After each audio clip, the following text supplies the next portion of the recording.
Horror Nights presents 4 true scary Craigslist horror stories. From childhood, most of us are taught to never trust strangers.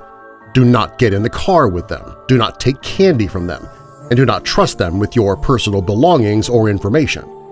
By now, all of us should be appropriately suspicious of stranger danger. However, the growth of the Internet and sharing economy has normalized companies like Uber, where citizens pay for rides in private vehicles driven by strangers.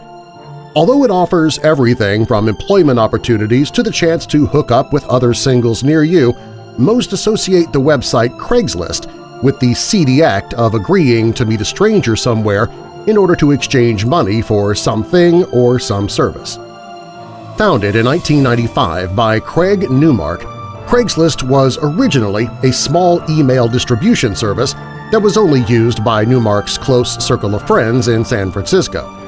Since then, this digital update on the traditional classified section has helped millions of people to land jobs, buy cars, and find roommates.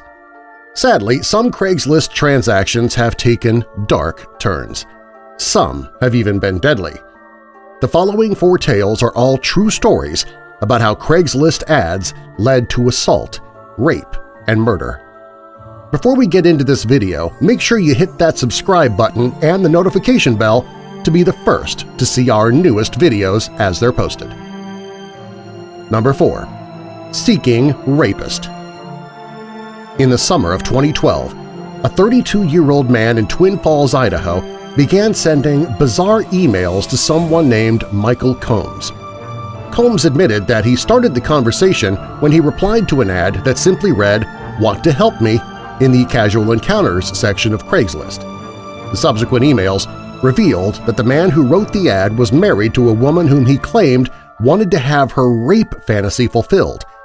The man told Combs not to stop no matter how much his wife resisted. Rather than call the police, Combs took the man up on his offer. On Saturday, July 14th, Combs arrived at the Twin Falls residence where he found the man's wife home alone. At the time, the woman's husband was 85 miles away, working for the Idaho National Guard. Unbeknownst to Combs, his intended target was armed, and when Twin Falls police officers responded to a distress call, they found the woman holding Combs at gunpoint. He was arrested at the scene. Less than a year later, Justin Matthew Crawford pled guilty in the 5th District Court of Twin Falls County to the charge of solicitation of rape. Crawford was responsible for writing the original advertisement and the email to Combs. Crawford claimed in court that the whole scheme was part of his elaborate suicide attempt. Apparently, Crawford's plan was to make his wife so angry at him that she would not grieve for him after he killed himself. In 2014, a judge sentenced Crawford to spend time in the Department of Correction Jurisdiction program and to undergo therapy. Crawford was also registered as a sex offender. Shockingly, Combs' attempted rape of Crawford's wife was not the first time that some stranger burst into Crawford's home. The day before the Combs incident, an unidentified man attempted to rape Mrs. Crawford and even pulled her gun from her hand. He successfully fled the scene before police arrived. Number 3. Cut It Out. One of the most grotesque horror stories in American history began on March 18, 2015. The victim, 27-year-old Michelle Wilkins of Longmont, Colorado, was 34 weeks pregnant. According to her doctor, Michelle's baby girl was healthy and had all the promise of a long life ahead of her. Unfortunately, Mother Michelle answered the wrong Craigslist ad. It seemed innocuous enough. The ad's writer simply claimed that they had a very cheap bundle of baby clothes for sale. The author proved to be a 35-year-old woman named Danelle Lane. The offered clothes were kept at her house in Longmont. Excited about the opportunity of getting some clothes for her baby, Wilkins met Lane at her house, and the two talked for an extended period of time. Wilkins likely told Lane about the fact that she and her boyfriend had already made a room for their unborn daughter. The girl, Wilkins said, was to be named Aurora. At some point in the day, Wilkins turned her back and began walking towards an upstairs door. This is when Lane decided to seize the moment. She used a lava lamp to strike Wilkins in the back of the head. Wilkins later told a Boulder County court that Lane began pulling up her sweater and scratching at her stomach. Wilkins regained her balance and tried to flee the home. Unfortunately for Wilkins, Lane cornered her and forced her into a bedroom. There, Lane repeatedly struck Wilkins in the face with a bottle. With Wilkins dazed, Lane moved towards her sickening goal of removing Wilkins' baby from her womb. Lane, a former nurse's aide, stabbed Wilkins several times and cut open her uterus. From there, Aurora was removed and would eventually die. A bloody Wilkins somehow managed to lock herself in the basement and call 911. The responding officers noted that Wilkins was covered in blood and had no idea that Lane had killed her child. In April 2016, Judge Maria Birkenkotter sentenced Lane to 100 years in prison for the attack on Wilkins and the murder of her unborn child. Some reports released before the trial indicated that Lane may have been motivated by the fact that she could not have children herself. Her former boyfriend, David Ridley, told the local media that Lane had lied to him about being pregnant during the early days of their relationship. On the day of the attack, Ridley picked Lane up at her house in order to take her to a prenatal appointment. Ridley said that a bloody Lane told him that she had just had a miscarriage in the bathroom. Lane tried to pass off Aurora as her own dead child. Ridley said that when he arrived on the scene, Aurora was kept in the bathtub. Number 2. The Satanists. 19-year-old Miranda Barber was a troubled person by any discernible measure. A native of a small town in Alaska, Barber's uncle began molesting her when she was only 4 years old. At age 13, Barber claims that she joined a satanic cult in Alaska. As part of her initiation, Barber helped the sect's leader to murder a man who apparently owed the man money. After the unnamed Satanist shot his enemy dead, he handed the murder weapon to Miranda so that she could show her evil credentials by putting rounds into the dead man's body. According to Miranda's own testimony, she lived with a satanic cult for 3 years, even after members had given her an in-house abortion. Miranda's mother would later refute this claim by saying the family doctor found no signs of a terminated pregnancy. On October 22, 2013, Miranda married Elliot Barber of Dunn, North Carolina. Less than a year later, this couple would be charged with first-degree murder. The crime that started it all occurred on November 11, 2013. The victim, 42-year-old Troy LaFerrera, answered a Craigslist ad that the Barbers had placed. The ad offered anyone the chance to sleep with Miranda for $100.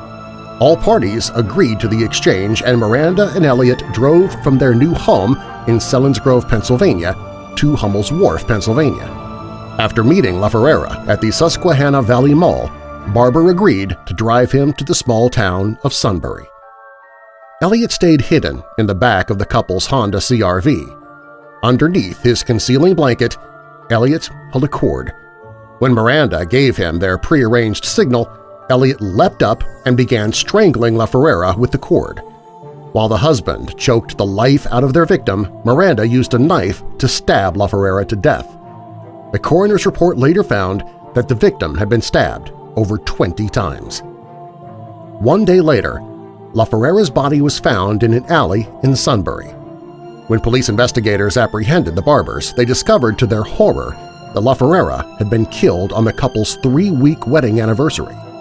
This fact, along with Elliot Barber's confession that he and his wife had wanted to go on a killing spree together, convinced some investigators that the couple may be responsible for more homicides. By their own separate accounts, the Barbers admitted that the murder of LaFerrera was a thrill killing.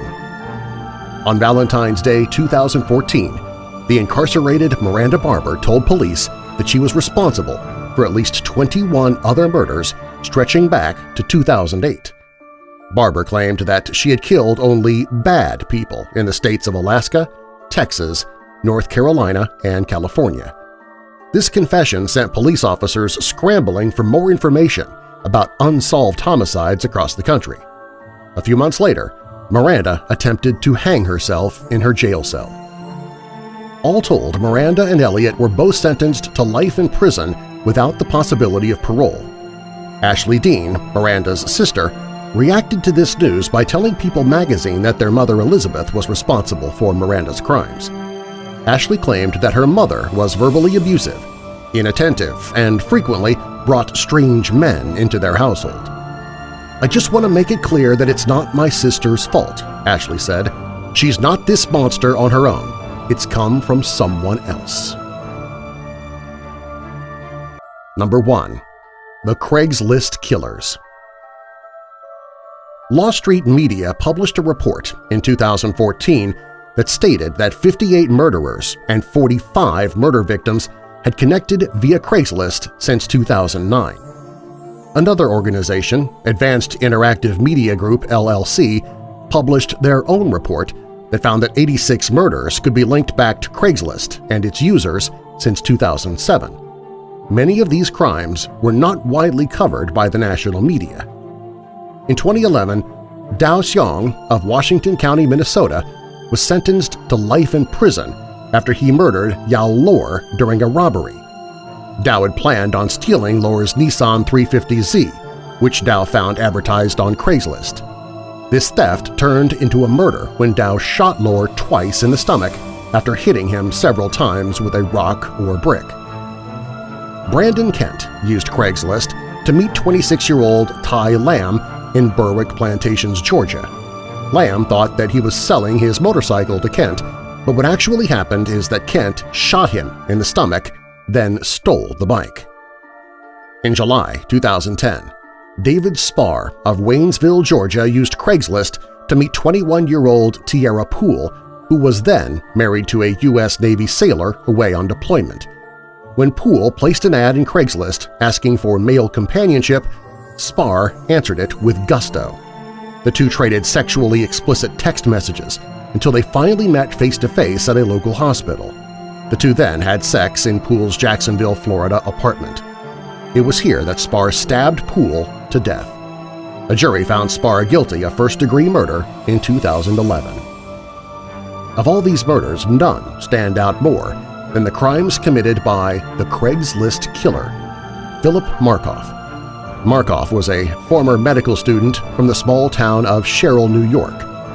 Over a 6-day period in April 2009, Markoff used Craigslist ads to rob 3 different women in Massachusetts and Rhode Island. His first victim, professional escort Tricia Leffler, met Markoff at Boston's Westin Copley Place Hotel. There, Markoff bound and gagged Leffler before taking most of her valuables. On April 16th, Markoff's final victim, exotic dancer Corrine Stout, was robbed at gunpoint by Markoff in a Warwick, Rhode Island hotel. Markoff's least fortunate victim was 26-year-old Julissa Brisman, a woman who offered personal massage sessions on Craigslist. On April 14th, Markoff used a gun to rob Brisman at the Westin Copley Place Hotel. However, the robbery must have gone wrong for Markoff, and he wound up shooting Brisman dead. Thanks to security cameras, Boston police officers managed to identify the 23-year-old Markoff as the man who met Brisman in the hotel. Before Markoff could be tried for his crimes, he committed suicide in his jail cell. Markoff had previously attempted suicide in April 2009 at Boston's Nashua Street Jail. He finally succeeded in August 2010 when he used a pen and a piece of metal taken from an outlet to slash his ankles, neck, and legs. Markoff also swallowed toilet paper in order to guarantee that he could not be revived by first responders. Before expiring, Markoff used his own blood to write his ex-fiancée's name and one of her pets' names on the walls of his cell. Thanks for watching. If you enjoyed, hit that like button and subscribe for more.